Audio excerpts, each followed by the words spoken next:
All right, today's technical session for the morning is technical session number 27 with regards to installing and configuring mobile device connectivity. Seems like a simple thing, but we do need to be aware of how to do this, especially if, say, you are a diehard Android fan, only work on Androids. That's the best thing out there. I don't want to hear anything about Apple devices. You still need to be able to help out people with Apple devices with regards to IT. So we do need to be able to do these things. So we need to learn about setting them up, getting them configured, ready to go onto the internet, and the ways we can do that. Throughout this technical session, we will be able to explain the value of connecting mobile devices to a network, describe the types of networks that are commonly used to connect mobile devices, and name the steps to installing and configuring a network connection, as well as describe how to enable Bluetooth and pair a Bluetooth device to a mobile network. Pretty straightforward. Our behavior skills and mindsets we want to keep in mind while working through this technical session is adaptability. Like we were just talking about, some people are diehard Android fans, some people are diehard Apple fans. If you're somebody or know somebody into cars, this is like the Ford Chevy conversation. People who love Ford hate Chevy. People who love Chevy hate Ford. That's just kind of how it goes. Same thing goes with mobile devices as well as computers. People tend to have their group they want to associate with in that particular device, and they just think the other group is garbage, and why would anybody ever want to use it? Mine's the best. It's just absolutely perfect. Unfortunately, in the IT field, we don't get to play favorites like this. We need to know how to work on both so that we can help customers who are operating on these various systems. We need to be able to adapt to that and utilize our knowledge of these systems, even if we don't prefer them, and be able to assist our customers. Also, maintain future orientation, understanding what we do today affects what happens in the future. Success comes not from what you do occasionally, but what you do consistently. And so if you're consistently building towards a goal today, that goal will come. If you're just like, oh, I'll get to it tomorrow, I'll handle it this weekend, likely that it's not going to come to fruition. All right. Mobile network connection overview. Mobile devices, for the most part, are radio transmitters and receivers that are technologically advanced. I mean, we've gone from the basic satchel phone, which was the size of a messenger bag, and then there was the rapid race to see how small we could get a cell phone to actually be functional for quite some time into the 90s, the 2000s, and so on. And then all of a sudden we took a weird turn, got touch screens, and then it was, how big can we make a cell phone and actually still be functionally called a cell phone? You know, people got like almost big screen TVs pressed up against the side of their heads, trying to talk to everybody. And when they hold up to take pictures, they blind everybody in the room behind them, and then we had to come up with a whole new term for these things. We called them phablets rather than phones. They weren't quite a tablet, but they were definitely bigger than a phone. So that was the trend for quite some time. It seems like that has backed off just a little bit, got down to a little bit more reasonable size with some notable exceptions. Cell phones operate off of a baseband radio processor that is responsible for creating the wireless network interface. And it's basically used to facilitate the communication between the towers for your mobile providers.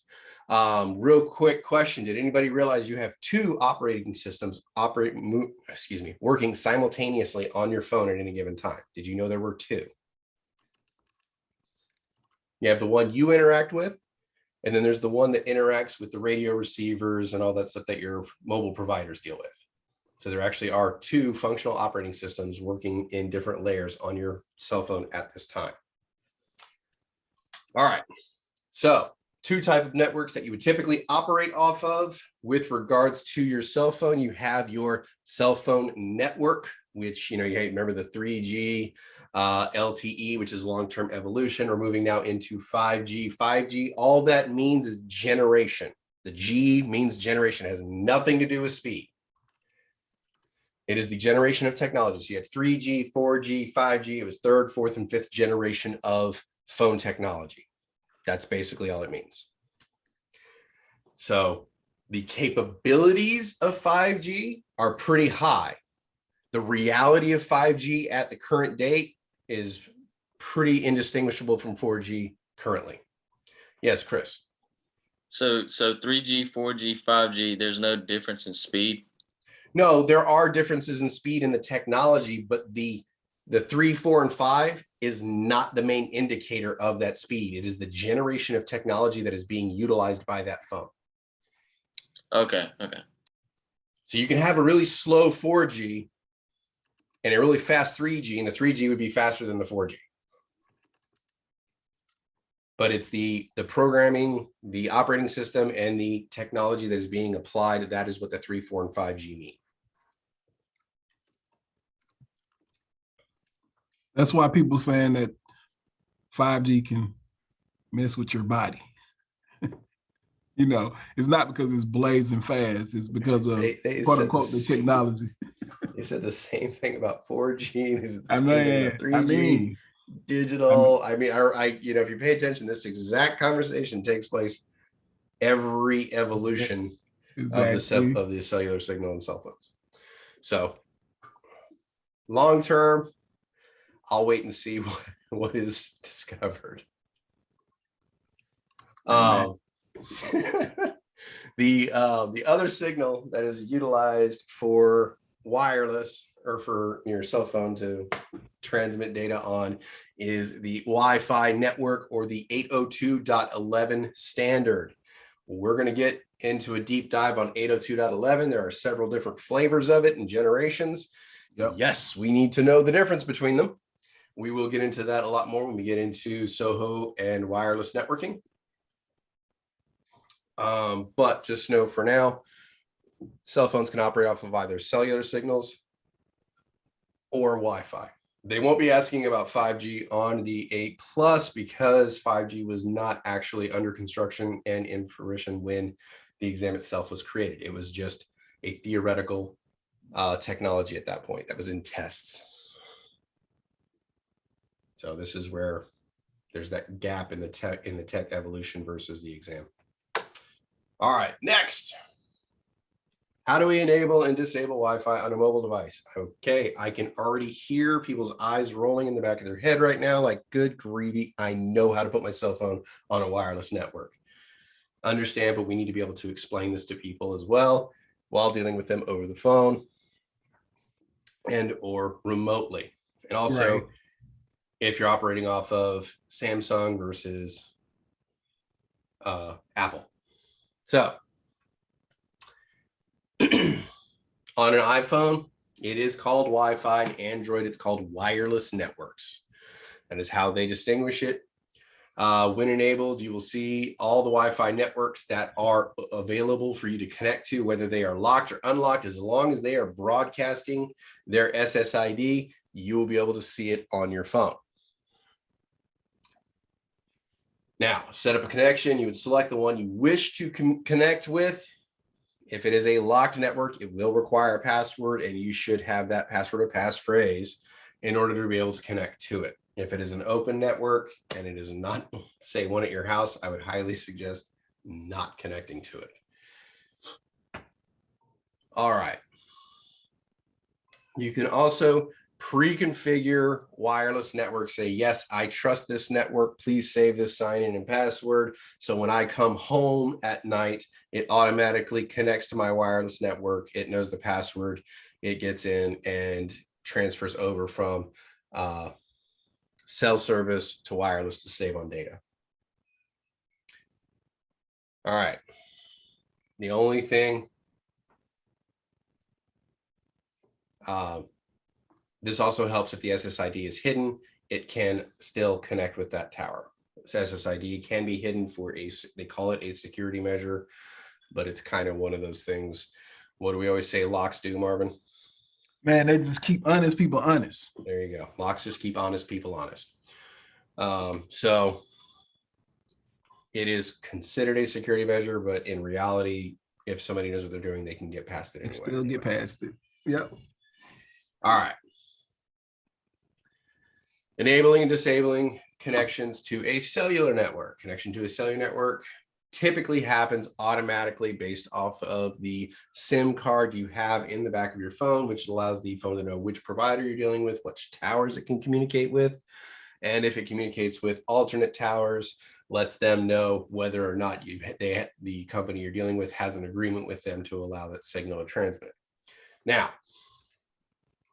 you can disable the automatic connection if you wish, because if you have like cell phones actually have some alternate uses after you have, left your cell provider. Some people use them as security cameras,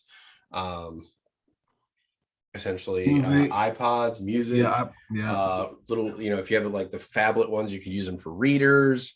There's a bunch of different things. Like there's websites dedicated to alternate uses for cell phones after you have you're no longer using them with your cell provider. But you can go ahead and disable that so that it does not attempt to connect, because sometimes the cell provider doesn't necessarily fully disable it, and it can cause confusion between which is supposed to be the actual phone on the network. So it may cause signal disruption, and unfortunately this always tends to happen at the worst possible times. So it's just good to go in, disable it if you're disabling the phone, or if you want to be sure that you don't go over your cellular data, you can force it to disconnect. Like if you're somebody who works from home and you want it to only operate off of your Wi-Fi network, you can shut that off so that it doesn't even attempt to use any of your cellular data. All right. Basic steps would be go into your settings, wireless, whether it be Wi-Fi or wireless networks, go into mobile, and then you can enable or disable cellular data. Questions so far?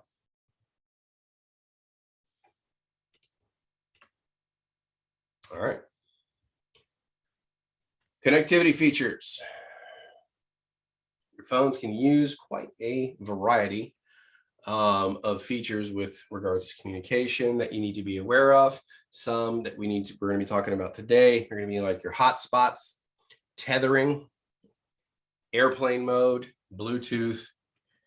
You have cellular updates, which operates under baseband, and that is the radio firmware. So that is the secondary operating system on your phone. And then you have the IMEI versus your IMSI. And then wonderful security feature that is gaining in popularity pretty rapidly right now, the VPN.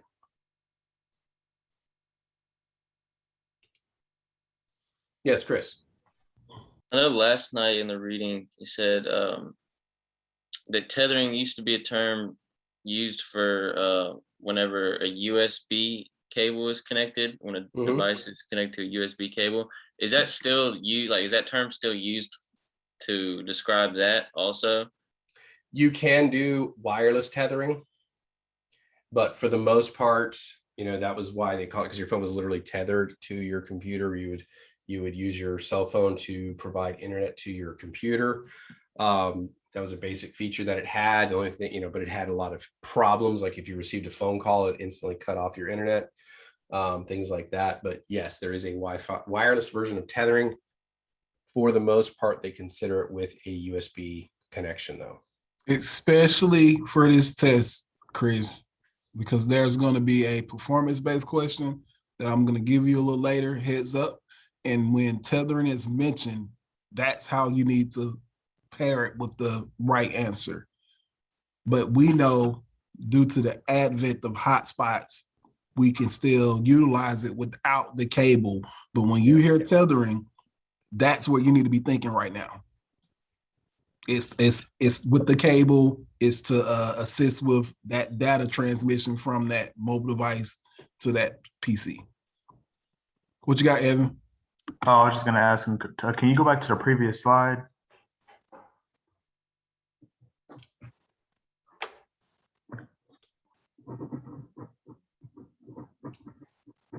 Right. Any other questions so far?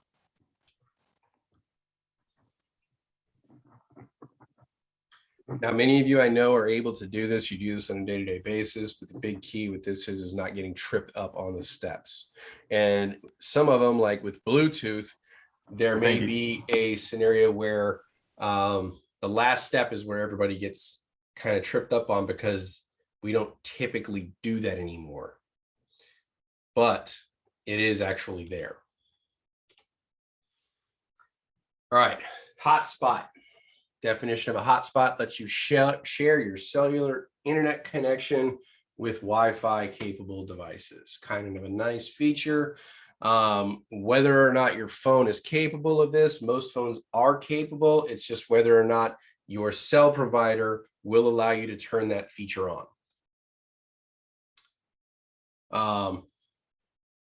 There are downsides to doing this as well. The more devices you connect, it's going to drag down the speed that you're, able to connect. If you have limited data plans on your phone, it can add up really fast if you have 3 or 4 devices connecting to the internet through your phone. And as well, if you are just throwing it out there without putting a secure password and sign in on it, other people may be out there and see that there's an open unlocked Wi-Fi signal, and they'll go around and they'll start sniffing for data, basically monitoring whatever packets are being transmitted to see if they can glean any financial information, passwords, all that kind of fun stuff. So there is a security cost as well if you're using your phone as a hotspot, especially in public areas, because that signal can reach a little bit further than you think. All right. There's also the older version of hotspots where they will send little devices, that operate solely as a hotspot. They have no other function, but you turn them on, they create that signal, you use your sign in and password, and it has its own cellular data plan. Prior to the majority of phones having this capability, these were a pretty hot item. I remember for a while in my previous job, we were handed out hotspots whenever we traveled, just so that we would have something to hook up to the internet with. We wouldn't have to be reliant on hotel internet or various things like that. Although hotels do use some pretty nasty tricks with regards to people using their own hotspots. We'll get into that a little bit later when we talk about security, though. There was actually a really big lawsuit about that. All right. Any questions so far with regards to hotspots? All right, moving right along. Airplane mode. Nice feature, saves a little bit of time. Airplane mode basically disconnects all radio or wireless transmissions for your phone, period. Cuts it all off. You can go back and turn some of these on independently if you so choose. But for the most part, if you are not opting for that, it cuts off everything. Questions so far with regards to airplane mode? You said you can go in and adjust some settings to be on? Yes, it is more a recent iteration where you could turn on airplane mode, and that cuts off your Wi-Fi, Bluetooth, cellular, cuts off everything. But then say you want to use your Bluetooth headphones, so you could go back in and turn Bluetooth back on, but it would still keep off your wireless and your cellular. Big tip. Here's the thing. If somebody goes, like if you have somebody in your office who goes on a trip with their laptop, if they're working on an airplane, highly likely they have airplane mode on. So they come back to the office, their internet works. When they hook it up to the hard line, when they plug in the Ethernet cable into the laptop, it works just fine. But when they unplug it and they try to log in with their wireless, it doesn't work. Troubleshooting that, first thing you want to check, do they have their airplane mode turned on? Because there are some laptops and tablets that have both wireless capabilities and cellular capabilities. So something to bear in mind.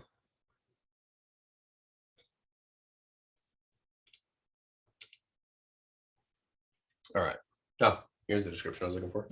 Underneath your settings, You can see it's just a toggle button. You can turn it off. And yeah, we just talked about you being able to turn on each of these functions independently if you so choose.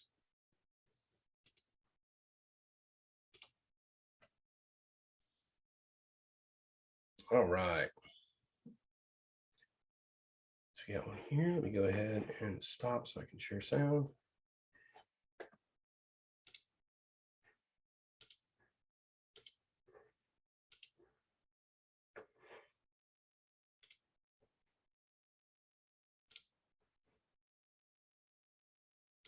Bluetooth is actually nothing to do with teeth. It's a wireless technology standard for exchanging data over short distances using short wavelength UHF radio waves. Bluetooth transmits in the ISM, that's for Industrial Scientific Medical Devices band, from 2402 to 2483.5 megahertz.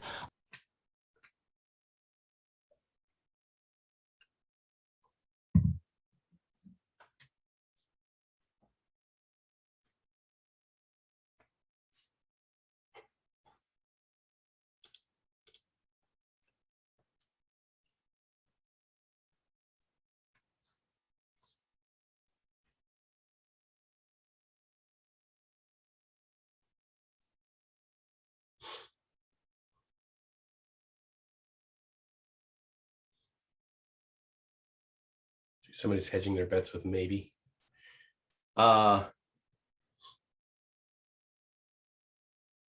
With regards to A+, no, you don't necessarily need to know the megahertz and standards for Bluetooth itself. Now, if you're continuing your education journey beyond this into networking and beyond, yes, you do need to know that. But for the purposes of the A+, for this particular aspect of Bluetooth, no, you do not need to know it.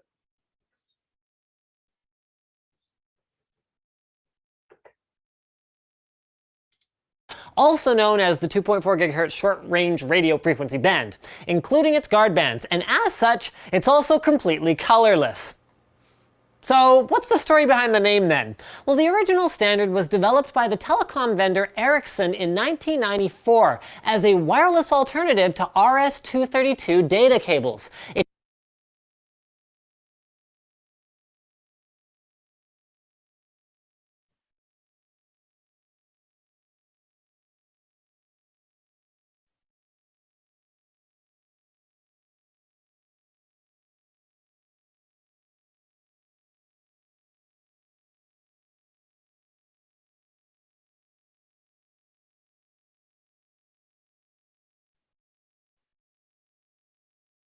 I'll leave this one as a maybe.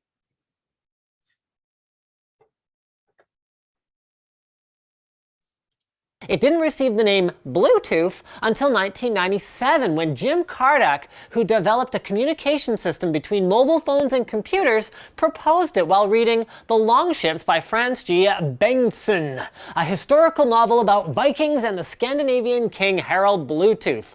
Legend has it that he united the Danish tribes of that period into a single unified nation, much like what the introduction of the Bluetooth standard did for communications protocols. Okay, cool story, Linus, but what does Bluetooth actually do? Great question. In short, it facilitates communication between 2 to 8 devices, where there is one master device and up to 7 slave devices. Them Vikings, am I right? And while it was only intended to replace serial cables, it can do so much more. You can wirelessly control and communicate between a mobile phone or a tablet and a hands-free headset, car audio system, speaker system, and intercom. You can network with a PC, so like transfer files, you can control printers and computer peripherals and barcode scanners and traffic control devices, and even replace infrared scanning in some cases. And that list is not exhaustive by any means. So okay, it does lots of stuff, but how does it work? Well, there are 2 main components. At the physical level, well, it works pretty much the same way as any other radio frequency standard, with antennas that can broadcast and receive signals in the appropriate bands.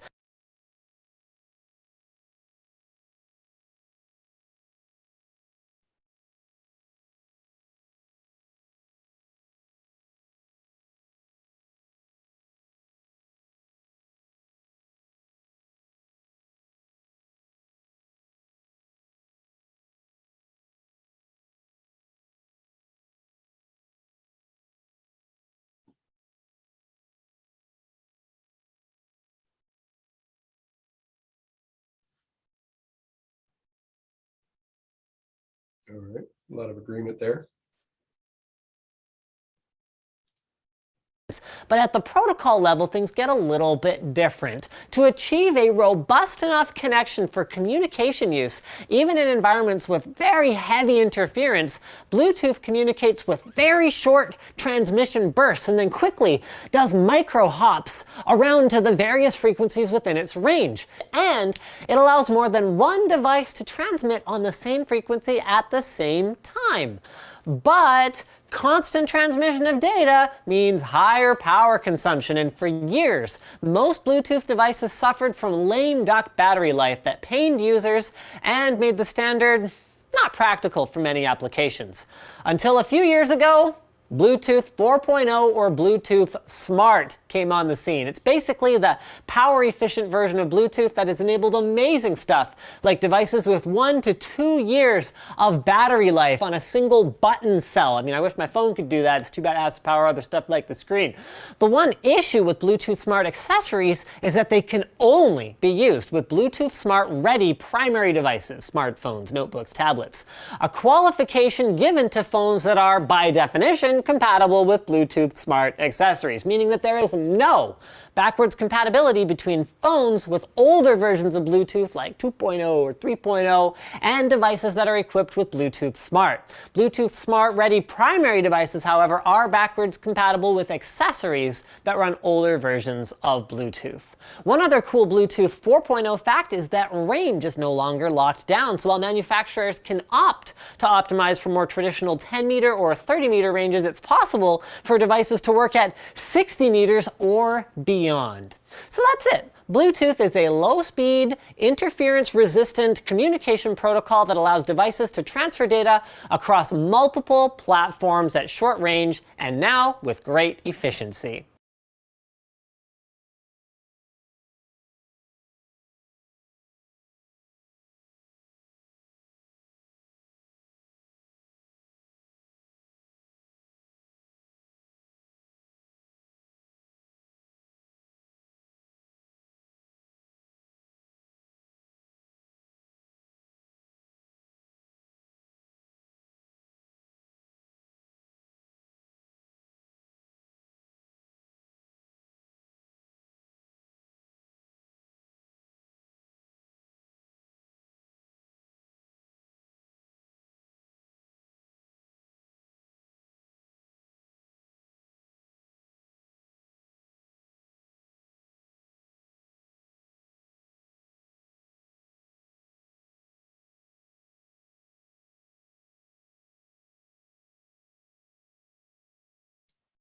Now, I will say, for the purposes of the exam, Bluetooth 4.0 or Bluetooth Smart had not come out yet. So the effective range for Bluetooth with regards to the A+ exam is about 10 meters.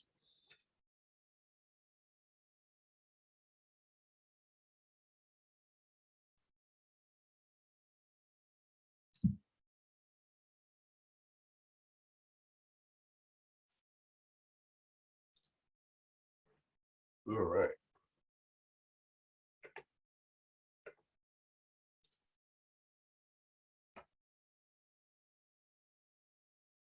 Now, we just had the full description of it read to us by Linus. So to set up and enable Bluetooth on an Android from the home screen, you go ahead and select your menu button. From there, choose your settings, wireless and networks, and then Bluetooth, and you can toggle it on from there. Once your Bluetooth is selected, wait until a check mark appears next to the Bluetooth, and Bluetooth is now enabled. iOS, main settings, you choose settings, general, Bluetooth, slider bar, you enable it, and you can move on from there. Pairing a Bluetooth device. This is the one where people tend to get tripped up on some of the steps here, because it is a 4-step process. People tend to think it's 3 because 1 now, for the most part, happens behind the scenes. First one, you're turning on your Bluetooth device to make sure it is transmitting a signal so that it can be picked up by something else. or is considered discoverable. Next, on your device, you're going to be searching for these devices. They typically have unique names so that you can find them relatively easily. Once you have found the one you are looking for when you're scanning, you select the one you wish to go for. At that point, there is a PIN exchange. Originally, there would be a unique PIN associated with that particular Bluetooth device that sets up greater security. But for now, vast majority of them are set for 0000. If that is the case, then it happens automatically because that is the one your phone or device is typically going to default to. It's going to try 0000. If that doesn't work, then it's going to ask you for the PIN. Since most of them have not changed or do not have different pins, this is why you never see this step. It happens behind the scenes. But do not forget, there is a PIN exchange to confirm whether or not you can connect with that device. After that, it will test connectivity between the two devices. If you're using a headset, you'll get some sound. It says like, your headset is connected, or it'll give you like 3 beeps or something along those lines, depending on the make and model of headset you currently have. Questions so far with regards to this?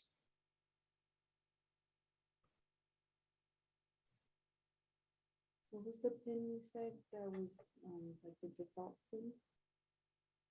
Sorry, if somebody's asking a question, it was very, very faint. I could barely hear it. Oh, you said that what was the pin that you said that was the default pin? I thought I heard you say that. 0000. It's right here in the slide, step 3.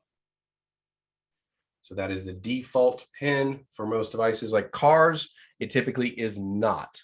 Like to Bluetooth with your car, there will be a unique pin that the car, when you try to log into it, it will tell you the pin. It'll put up on the screen or something like that. And then you would plug that pin into your phone to be able to connect to your car. It'll remember that pin for future connections if you tell it to. But for that initial connection, you need that unique pin. All right. Baseband and cellular updates.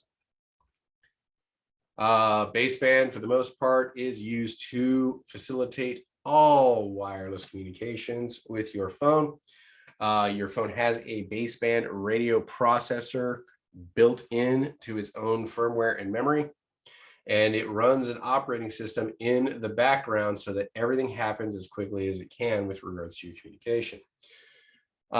Voice communications, you cannot allow for lag. It must have instantaneous communication for it to be effective. Later on, we'll talk about this a little bit because it's considered quality of service. And then there is 2 types of data connections you can have, which is TCP or UTP. And you'll better understand how communications like that must take place. All right, baseband radio firmware updates. It occurs over the air. Most times we're not even aware of it, that it's happening. It remains on the back end, and you're usually not privy to the fact that it's occurring. And it just keeps your radio up to date with the current standards utilized by your cellular provider. Questions with regards to that? So back end radio system is baseband. And that's where the operating system is working behind the scenes. All right. If you want to access them on your Android, here are some of the steps you can go through to actually access these updates if you wish. If you want to do it manually, you download the zip file and update it to update.zip. Copy it to the root of the phone's SD card. Turn off the phone. Start up the phone in recovery mode by holding your home and pressing power at the same time. And then press Alt-S to apply the update. Once it is finished updating. With regards to firmware, much like a firmware or BIOS update on your computer, what is the one thing you do not want to happen? And why?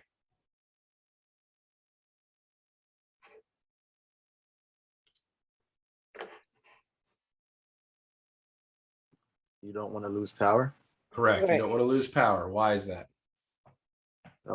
Potentially. You can break your phone. You can Lose It'll break your make it phone. a paperweight. There you go. Expensive paperweight.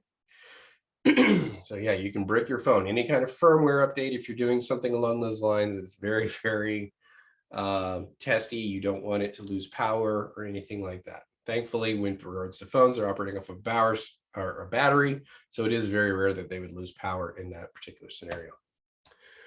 But if you're getting frustrated with the update and you try to do a hard reset while it's updating, you can intentionally cause that power loss to happen and brick your phone. You have to be patient and let the update complete.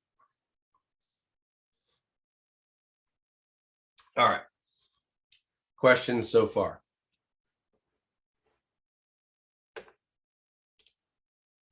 All right. Apple's steps are just a little bit differently, or done a little bit different. After you've downloaded the desired firmware, you connect the device to the computer selected in iTunes. You hold down the Option key. If you're using a Mac, Windows, you would use the Shift key. Click on Update or Restore button, and then you select the IPSW file and select Choose, and this should go ahead and update the file for you.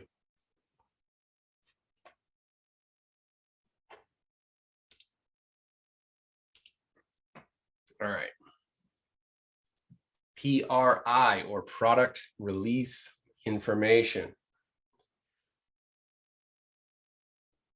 This is the connection between the mobile device and the radio itself. It needs updates from time to time to try to make your data transmissions a little more efficient.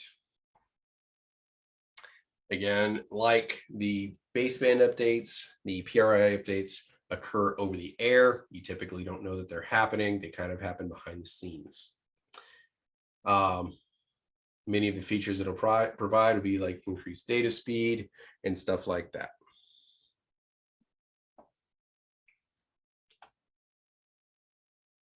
Go. Not to be confused. So PRI, Product Release Information. PRI.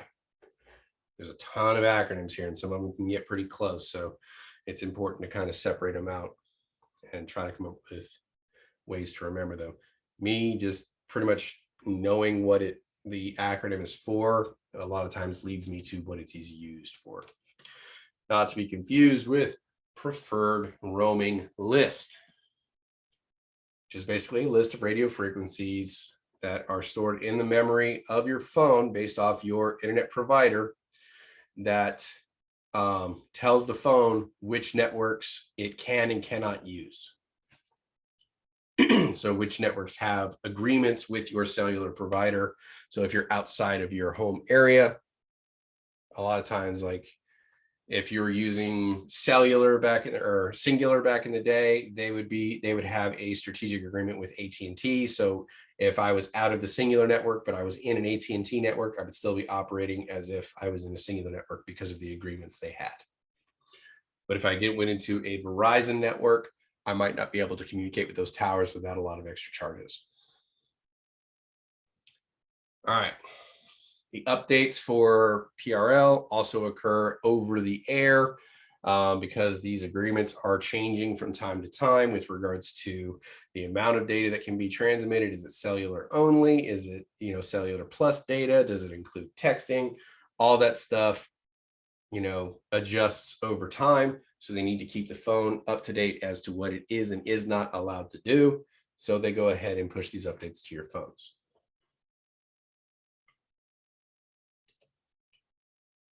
Next, if you wish to access your PRL updates, here are the steps for it.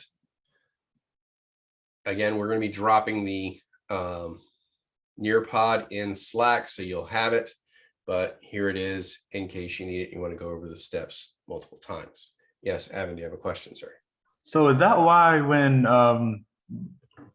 your device is due for an update, is that why it runs kind of slow? Does that have to do with it? it's adding some of the stuff in the background.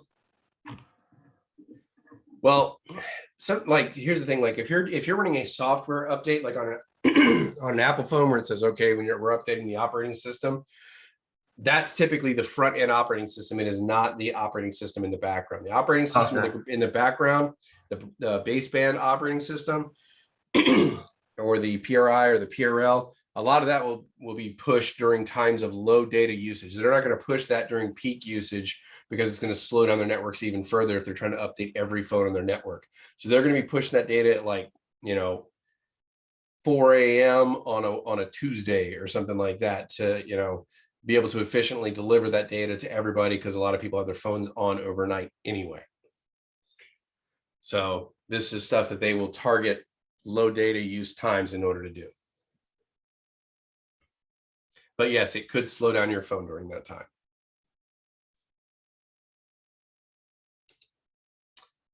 All right, IMEI versus IMSI. You do need to know the difference between these two. It is important. The IMEI is a serial number, 15 digits, that is unique to each and every phone. It is like the social security number for that physical phone. Now, it is good to have that number written down somewhere other than just having it on the back of your phone. Because in the event that your phone is stolen, you can give that 15-digit number to your cell provider and they will brick that phone remotely. So whoever takes that phone is no longer useful to them.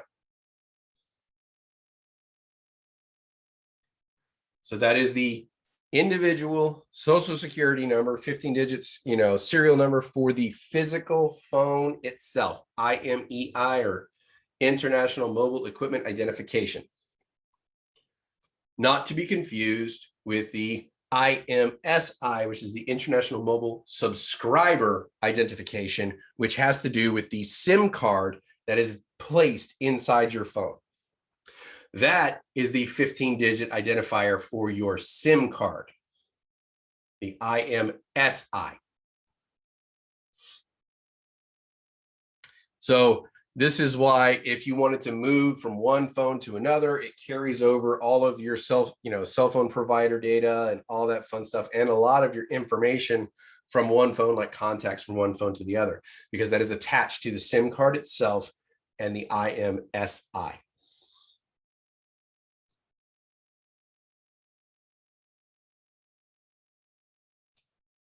Questions with regards to the difference of those two? Evan, you have your hand up still? No, I'm good. All right, Chris. Just want to make sure I heard that right. You said that IMSI is on the SIM card? The IMSI is with regards to the SIM card. So that can move from phone to phone to phone if you're moving that physical SIM card. And you can see that in your phone, right? Yeah, in your settings, you can go in and see your IMSI and your IMEI. But the IMEI is specific to that physical phone. So if you move your SIM card, the IMEI does not move. It is still with that phone. If you give that phone to someone else, that's their IMEI. The SIM card, if you move it over, you'll have the same IMSI, but you will be given a new IMEI with the new device you have now placed that SIM card in. So one is a unique identifier for the physical phone. One is a unique identifier for the SIM card. I remember it for S. It's, starts, you have S in there. So does SIM card. So S for SIM card. That's how I associate the two. E for equipment, which is the device you're holding in your hand.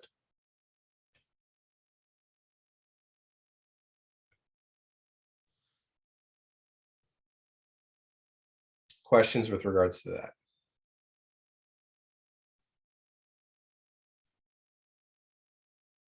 All right. Now, VPN, or virtual private network. This is becoming a very useful and powerful security tool over the last few years. VPN providers tend to have server networks in multiple locations and across multiple countries, and a lot of them have agreements with each other. So what you can do is it creates an encrypted tunnel. And you have to be careful because there's what's considered a half tunnel and a full tunnel with regards to your encryption with the VPN. Some of the lesser, the lesser VPNs will create what's called a half encryption, which only the data transmitted to them is encrypted and the data coming back to you is not. So you have to be aware of that when dealing with a VPN, but the basis of it is it creates an encrypted tunnel between you and one of their servers. And once you have entered their network, so say I am here in Jacksonville, the closest server farm is in Orlando. So I am talking to Orlando under an encrypted channel. Then it goes through their network. The identifying information is stripped away, and I can come out wherever I choose. I can choose to make it look like I'm coming out of their networks in Canada. So all of my searches, whatever I am able to see is what I'm able to see while I'm in Canada. Or I could do it for South Korea, or I could do it for England, or I could do it for South Africa or Brazil. Whatever I choose, I can make it look as if I'm actually transmitting from one of those countries. People use this a lot for things like Netflix, because Netflix has different offerings depending on where you're located geographically. So that's one common usage for a VPN, but it does create a lot of security for you, as well as in the business world. So say I'm not able to access certain files or my computer or other stuff in the company unless I'm considered to be physically on site. Well, that company can create a VPN, and I log into that VPN from my house. So I create that secure encrypted tunnel with the my office, and then the internal servers of the office view my computer as if I'm physically there. So then it will allow me access to those things as if I was on site.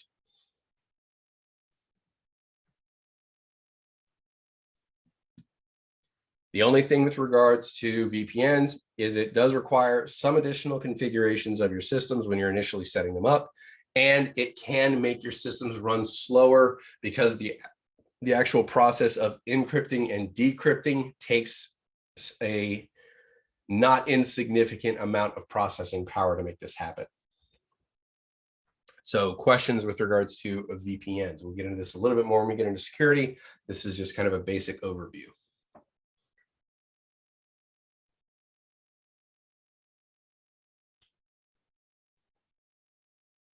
All right.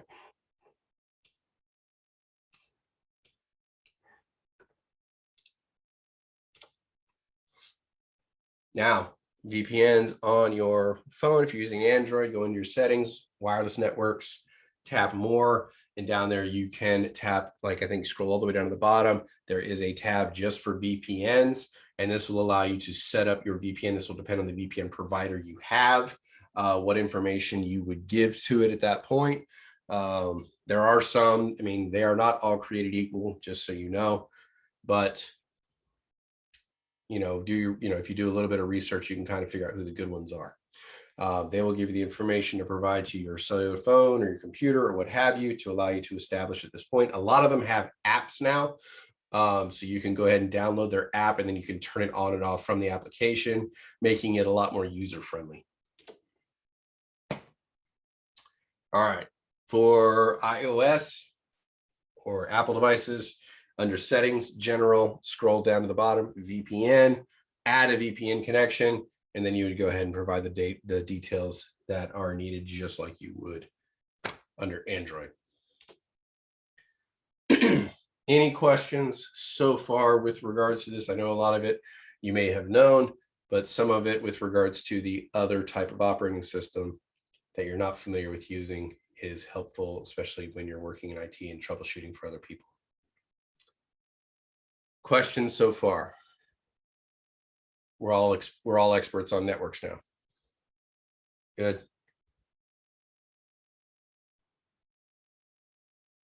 Who wants to tell me what an IMEI is? Is it 15 the digit identification? number, serial number for your phone. Okay. You use it if like somebody steals your phone and you give it to your service provider and they break your Okay. phone. Got it. Yes, Jimmy. Oh, were you looking for the? I was going to say the same thing he said, but were you looking for the acronym? Yeah, let's go ahead and do that too. I think is International Mobile Equipment Identifier. That is correct. Very good. Yes, Humberto. Yes, to access the VPN, you use the regular credentials you use to log in your domain, in your company? No.